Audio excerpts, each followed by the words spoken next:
Bonjour tout le monde et bienvenue encore une fois à notre chaîne Mon CV, Mon Histoire. Moi, je m'appelle Grace. Et c'est notre troisième partie avec Janet.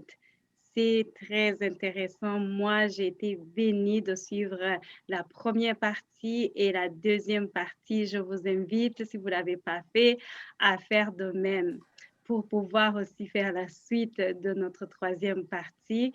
Alors, Janet, dans la première partie, deuxième partie, nous a parlé de son expérience professionnelle, son expérience éducative, ses hauts et ses bas, les changements d'adresse, déménagement, les problèmes de santé et comment elle continue à travailler fort à l'hôpital en tant qu'infirmière autorisée.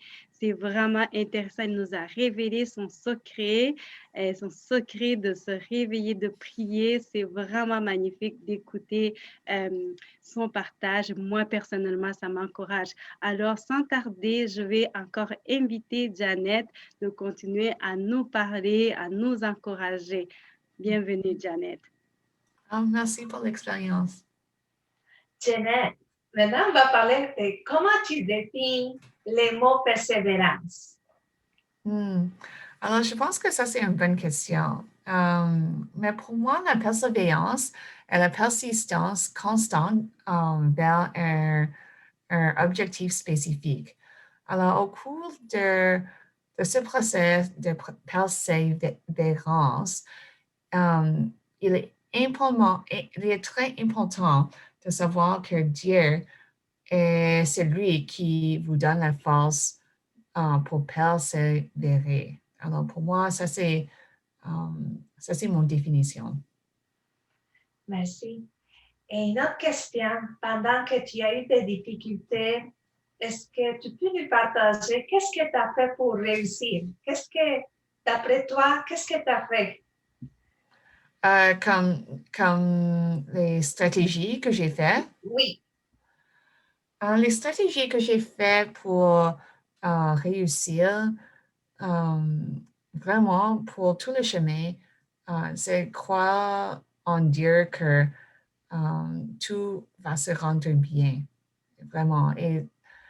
Et à la même temps, de prier et de lire ma Bible et tout ça, on doit travailler fort aussi et faire notre mieux. Alors, comme des conseils, tout ça, je peux, ce que j'ai fait, que j'ai demandé les autres amis pour lire mon CV.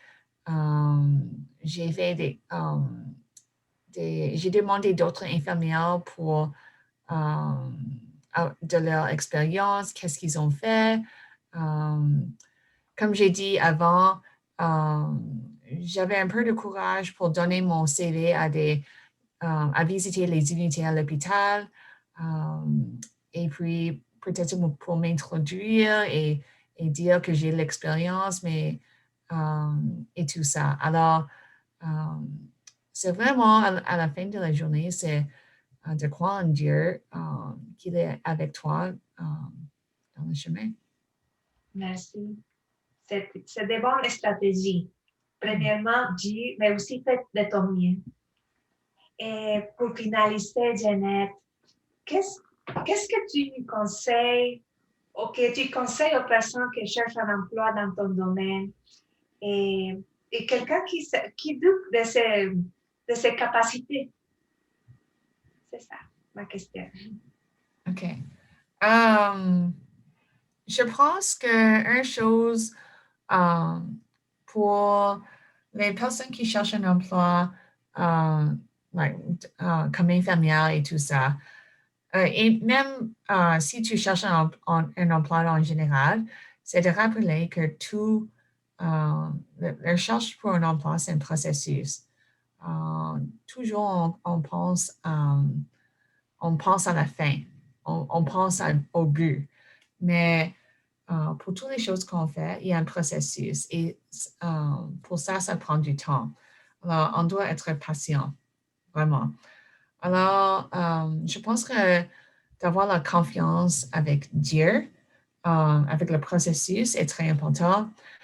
Et comme j'ai dit en avant, c'est important pour revoir ton CV, demander des autres, les professeurs, les autres infirmières, les amis, tes amis,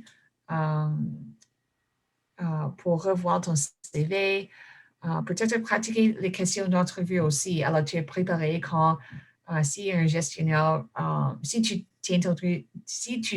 t'introduis à un gestionnaire, alors tu es préparé.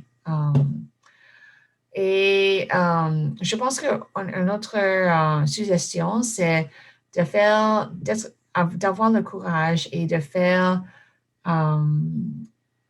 le courage, rencontrer les gens dans les communautés et faire le réseautage aussi. Alors, je pense qu'un travail va venir au bon moment, mais continuer à appliquer aux postes différents et faire confiance à Dieu. Exactement. Merci beaucoup. Oh, merci beaucoup. Wow, merci beaucoup, Janet. Quel honneur et un privilège de t'avoir vraiment ici. Merci beaucoup d'avoir répondu à notre invitation et merci à tous qui nous ont suivis. On espère vous revoir la prochaine fois et bye. À la prochaine. À la prochaine. Bye, à la prochaine.